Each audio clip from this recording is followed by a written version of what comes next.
안녕하세요. 상민통운과 함께하는 지입의 정석 시간입니다.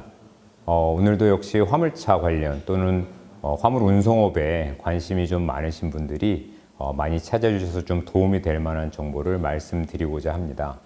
기본적으로 화물을 통해서 또 새로운 도전을 해서 또 일자리를 한번 마련해보자 하시는 분들이 가장 많이 보시는 것들이 아마 그냥 기사직만 하는 월급제 기사직으로 어느 회사에 소속돼서, 이런 경우는 이제 고용기사라고 저희들이 하죠. 일정 급여를 받고 정해진 코스만 이제 운행을 하시면 되는 그런 고정적인 월급제 기사가 있고, 개인 사업자를 내시고 개인이 본인의 차량을 가지고 비즈니스를 하는 두 가지 경우가 있는데요.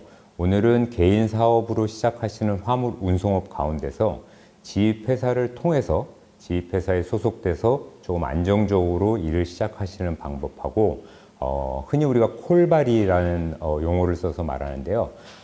스마트폰의 어플리케이션 등을 통해서 주변에 나와 있는 화물 물동량을 본인이 직접 선택해서 그 업무를 하고 거기에 대한 대가를 받는, 그러니까 어떻게 보면 개인 사업자이기도 하면서 본인이 직접 영업을 해야 되는 그 콜바리, 그렇게 지입회사와 콜바리 두 가지에 대해서 좀 알기 쉽게 좀 말씀을 드려볼까 합니다. 사실 지입회사는 사장님들이 이제 모든 사람들이 검색을 통해서 지입회사를 알아보시면서 그 나름의 판단 기준을 어느 정도 설립하실 필요가 있습니다. 자, 이 회사는 과연 믿을 만한 것인가?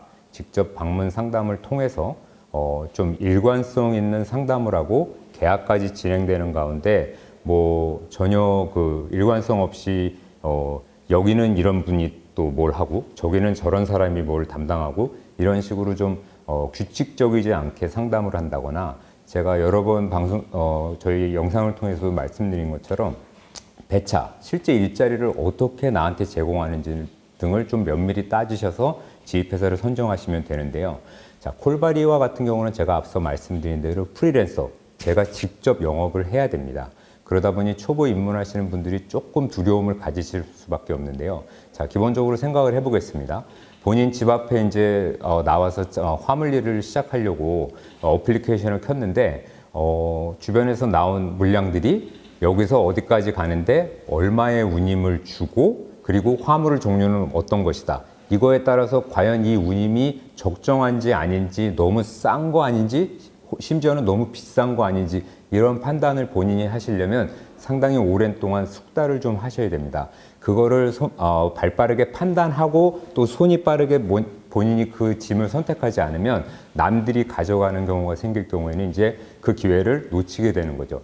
그래서 콜바리를 처음 생각하시는 저희 초보 입문자들 분들이 그런 부분이 아무래도 익숙하지 않고 자신이 없기 때문에 많이 선택을 하지 않는데요. 지입회사나 콜바리를 하는 데 있어서 그 장단점을 좀 다시 한번 좀 말씀드려서 본인한테 좀 더 맞는 방향으로 가시는 게 중요할 것 같아서 제가 다시 한번 좀 정리를 해서 말씀을 드리면, 지입회사 같은 경우는 아까 말씀드린 대로 방문을 통해서 이 지입회사가 어느 정도의 업력과 역량을 가지고 있고 시스템을 확실하게 구축하고 있는지, 이러한 것들을 판단하셔서 첫째, 일감을 가장 안정적으로 나한테 제공할 수 있는지, 그리고 일감이 없거나 이래서 본인이 일을 못하게 되는 그러한 경우가 없이 탄탄하게 모든 물량을 확보하고 있는지, 그리고 내가 숙련도를 함께 올려가면서 한 달, 두 달 일하다 보면 내 매출도 함께 상승할 수 있는 정비례 곡선을 그릴 수 있도록 시스템을 잘 갖추었는지들을 좀 보시고요. 그리고 당연히 운전만 단순히 한다고 이 화물 운송업이 되는 건 아닙니다. 거기서 발생하는 인수증이라든가 모든 서류 작업 또는 그런 행정 절차 같은 거를 충분히 지원받으면서 도움받을 수 있는 시스템을 갖춘 회사인지 보시면 될 것 같고요. 자, 콜바리와 같은 경우는 본인이 한번 생각을 해보셔서 아까 말씀드린 대로 경쟁력 있는 운임을 내가 발빠르고 손빠르게 딱딱 잡아서 제대로 할 수 있는 역량이 나에게 충분히 갖추어져 있는지, 그런 걸 보실 수가 있고요. 또는 콜바리의 조금 단점이기도 한데 경기를 좀 타는 편입니다. 수출입 물량 같은 것이 늘고 줄고, 또는 뭐 추석이나 설 연휴 전후로 해서 굉장히 좀 극심하게 운임이 변화할 수 있는데, 내가 이러한 좀 불안정한 그런 상태를 충분히 감안하고도 일을 할 수 있는지 확인하셔야 되고요. 그리고 세 번째로는 무계획성입니다. 자, 콜바리는 제가 오늘 일을 나와서 무슨 짐을 잡아서 어디로 이동해서 어떻게 이동할지를 전혀 알 수 없는 상황입니다.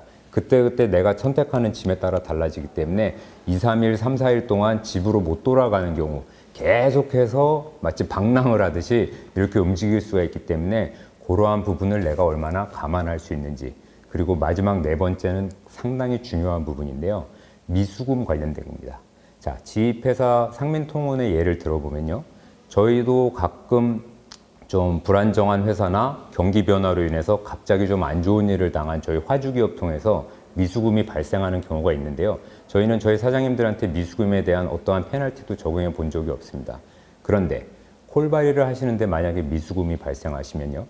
대부분은 60일, 75일, 90일 결제인데 두세 달을 지나도 입금이 안 돼서 알아보니 회사가 흔한 말로 이제 망했다 또는 폐업했다고 한다 그러면 사장님들이 이미 두세 달 전에 그 업무를 했는데도 불구하고 그 운임을 받을 수 없는 지경이 되고, 본인이 이 모든 과정을 감당해서 그 돈을 받을 것인지 말 것인지, 그 돈을 받기 위해서 들어가는 시간과 비용과 모든 것을 본인이 감수해야 되는 아주 좀 안 좋은 상황에 놓이게 됩니다. 그래서 콜바리 하시는 분들이 제가 몇 번 만나서 얘기를 들어보면 가장 두려운 부분이 바로 이 미수금 부분입니다.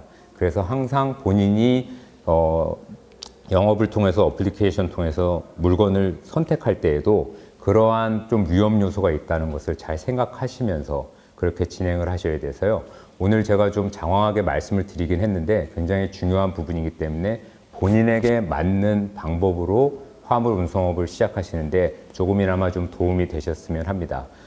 저희 상민통운은 뭐 늘 말씀드리지만 지입 또는 화물차 운송업에 관한 그 어떤 궁금증이나 처음 시작하는데 이런 건 모르겠다, 나는 이런 걸 어디서 이런 얘기 들었는데 이게 사실이냐 아니냐, 어떤 내용도 좋습니다. 항상 언제든지 저희에게 전화 주셔서 문의 주시면 제가 성심성의껏 상담을 드리고 안내해 드리도록 하겠습니다. 고맙습니다.